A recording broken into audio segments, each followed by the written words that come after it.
So why at 38? Because I assume you're going to do another 40, 50 years of amazing work. And then you'll have to write your second biography, or maybe you'll be on your third by then. Why at 38 is it time to write your life story? So I don't want to be grim, Rob, but I'm going to tell you the truth about why I wrote my book, because I've been asked this question by regular, not even just in interviews, but people like that know me. They're like, why would you write a memoir at 38? Like you didn't do that. I mean, I did a lot of work for a 38-year-old, but I still, like you said, hopefully have a whole life ahead of me of doing other work and having other accomplishments, and also just life stuff. Like I'm a mother-in-law now. That's not in my book. At some point, I hope to be a grandma. I want to be able to share what that experience is like. The reason why I wrote my memoir at 38 is because when I was 37, which was almost about 17 years into the work that I was doing, unfortunately, my profile was raised exponentially in like a little bit of time. So as a co-chair of the Women's March on Washington, which became one of the, actually in America, it is still the largest single day protest in American history. So nobody has been able to organize something larger than the Women's March. And I was one of the co-chairs, which meant that I was one of the 4 representatives of the march. So I'm not a person that's easily forgotten. Like I have a very distinct look about me. And I was, my picture was everywhere. I was in the media, and I was talking about justice, and I was talking about anti-fascism, and I was talking about being anti-racist. And I was calling, people to, I was calling people to come to the floor, to be in unity, and to stand up against, issues impacting women and Black people and immigrants and refugees and so on and so on. And next thing you know, I'm the target of the right wing in America, a target of like Trump supporters and conservative Republicans and, just people who just don't align with my values, right? And it was to the point where it wasn't just, people criticizing me on the internet, which is fine. And I welcome that. And I don't think that I'm always right. And I don't think I'm perfect. And I think I'm a person with positions that could be debated. And maybe I still will believe in them, but that people still have a right to say they disagree with what I have to say. And so that was never a problem for me. But then when you're threatening me, right, when you're putting my home address on the internet, when I have FBI agents that have to come to my house to notify me that somehow they found some credible information that I could have been part of an assassination, or, showing up to events in places like Tempe, Arizona, with grown men standing outside of a Sheraton hotel where I'm speaking with guns that were taller than I. Same thing happened to me in Florida, in South Florida. Like it was just, I got to a point, Rob, where I was like, look, if I don't get myself together and tell my own story, I may not be here to tell my story. And then the media would have to tell my story. And then the headlines would have to tell my story. And then you know what? The people who don't align with me are going to have to tell my story.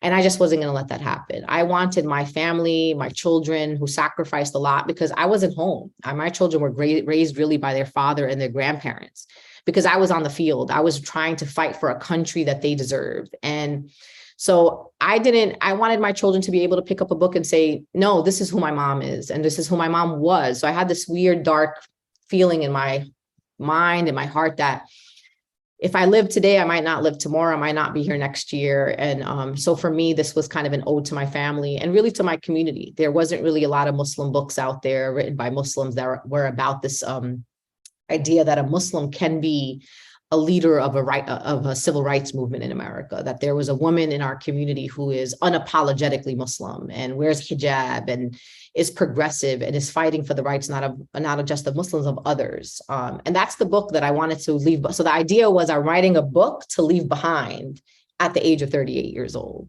And so I'm blessed to still be here. So I'm 42 years old now. I'm talking to you, Rob, and I feel very blessed. I do not take life for granted, because I've seen things that ordinary people in America have not experienced. And there are the many moments where you thought you weren't going to go home to your family, and I'm here and I'm with my family. And so this book for me was it was hard to write, let's just say that, because I was writing it not for the reasons that other people write memoirs. I was writing it like I was trying to hustle to write a book because I was like, what if I don't finish the book? And it took me a little while to write it because, as you know, I'm an organizer. So it's not this, I'm not an author. I'm not a writer. That's not what I do. I'm a person that has real work. I mean, not to say that writing is not real work, but I had like really important work at a time that I believed America was living under full-blown fascism. I mean, I know people may not agree with that, and I respect people's opinion, but as a Muslim American and a member of a marginalized community, I was really afraid for my community under a Trump administration. I watched people in my community separated from their families when Donald Trump announced the Muslim ban. I got to see the horror that young Muslims felt not knowing what is to come in our country. And so again, I was working, but I was always like, I got to finish this book. And I'm grateful that I was able to do that. And now I'm grateful that I can take my memoir and make it accessible to young people. I think young people, we sometimes don't believe in their capacity to understand hard issues. And I believe in them. I believe that they are, people say young people are the future. I don't believe that. I believe young people are now. They are my leaders right now. I think they see things we don't see. And one of the things that they've taught me, this kind of age group of like early high school, even late middle school, is the planet. I was never someone that really thought much about environmental justice and the planet. But young people have told me, like, listen, you could fight for justice all you want, but if you don't have a planet to live on, that's all not going to matter. And they're right. And so for them, they have really helped me shape also my intersectional activism to connect that to issues of environment and climate, which is a lot for me. And it was just beautiful to have young people stop me and say, this is where I need you to be. This is where I need you to lend your voice. So I'm glad to have a book that I could speak to young people directly. Well, you've done so much at this point and had a direct impact that you can feel and see. Does it ever occur to you when you're receiving death threats and other unimaginable horrors? I'm sure we can't even get into, because that's. Does it ever? You ever think, well, I've done it. This is enough. Let me be with my family now. Let me pull back. And you have my book. You have the work that I've done. And for the next 38 years, I'm just going to go be Linda over here and mind my business. Does that temptation ever come to you? I'm not going to lie, if it's crossed my mind once or twice, I think it's just something, it's hard to explain. It's almost like how my DNA is made up. For example, I'll give you an example. In 2020, here we are in a full-blown global pandemic. I'm from New York. New York was in just a horrible state. I mean, we had about 1,000 people on average dying per day of COVID. I lived in between two hospitals. All I heard was ambulance sirens all day, every day. And it was just an ominous time to live in New York. And then one day I got a call from Benjamin Crump, who's a very well-known attorney here that represents families who lost their children to police violence and other, vigilante violence or just discrimination in general. And he called me and my friend up and said, hey, what's the problem? Where are you? And I was like, what do you mean? I'm at home because there's a global pandemic.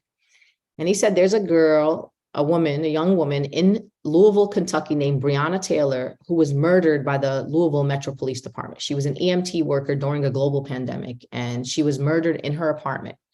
And now that was March when she was murdered, but I got the call in May that she was murdered. And for me, this is part of my work, I work on police violence cases across the country. I couldn't believe that I didn't know about Breonna Taylor.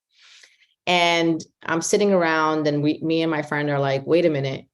We just heard that a young 26-year-old Black woman was murdered by the Louisville Metro Police Department. Like, what were we going to do with that? And believe it or not, Rob, we picked up our bags and we moved for 4 months to Louisville, Kentucky to organize for the family of Breonna Taylor. We organized rallies. We organized against the Louisville Metro Police Department. We organized civil disobedience. We were literally arrested. 87 of us were arrested outside the home of Kentucky Attorney General Daniel Cameron, charged with felonies based on a loophole in a law that's supposed to be for domestic violence perpetrators. I mean, we just went through a lot. And my point is to say that I'm the kind of person, if I see injustice, I just can't sit back. I just can't sit and read about it or try to just do like an online, like say I'm horrified by it. I just got to be there. Same thing happened when Mike Brown was murdered in Ferguson, Missouri. I never heard of Ferguson, Missouri. I didn't even know there was such a place called Ferguson. I knew St. Louis, Missouri, but I had no idea there was a place called Ferguson.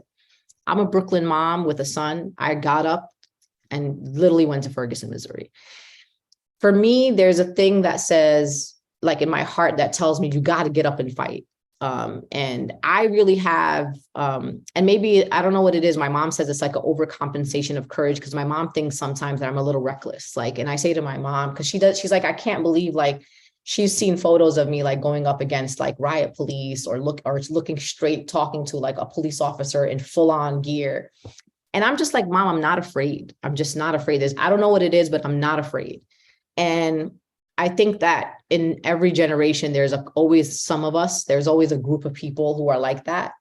And I hope to be that in our generation. I just want to teach young people that we have to fight for ourselves. And we have to defend our communities, that these young people like Tamir Rice, like Mike Brown, like Trayvon, and I'm actually wearing it. This is Trayvon Martin. And that these young people deserve to live safely in this country, and they deserve that. They deserve access to high quality public education. They deserve to have parents who have, jobs where they could thrive. And there's just something about me that just gets up. Like, I just can't, I wouldn't be able to function if I knew something horrific happened and I wasn't there to give my skills, give my resources. One of the things that I do around these campaigns is I organize direct action.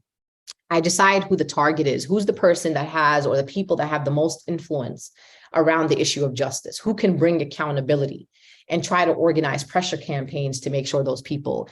And I'm actually doing that right now. On Thursday, I'm going to Kansas City, Kansas. And for years, a team of folks has been working around Black women in Kansas City, Kansas, around the Kansas City Police Department, who have been forced into involuntary servitude to police officers in the Kansas City, Kansas Police Department. The sexual assault, rape, you name it, it's horrifying, the whole story. And for many years, people didn't believe these Black women. The community covered it up, meaning the police department covered it up. They just let these police officers terrorize this community. And if the women didn't oblige, they would say to them, okay, so then they would basically threaten them with planting evidence or putting them away or detaining them for things that, of course, they did not do. And make a long story short, that's not something that I was going to let fly. And so working with Team Rock and, of course, my friends at Until Freedom and others, and local organizers and, groups like the Midwest Innocence Project and others, to get the Department of Justice to intervene in this case. And guess what? An investigation happens, and former detective Rob Golubsky has been arrested. 3 other police officers have been arrested. The other 3 just got arrested this week, actually, because the women weren't lying. It was true. And so for me, again, like, I hear these horror stories and I don't want to just read a headline. There has to be something that has to be done. And that's just who I am. And which is why a lot of people don't like me, especially police officers don't like me very much. People in power don't like people like me, because they know that when we are able to organize people together, when you're able to understand how the system works and be able to bring accountability to people who have been impacted by injustice, you become a very powerful person without even knowing it. And people don't like ordinary citizens like me who become powerful enough to hold very powerful people with influence accountable. And so that's me, Rob. I can't help it.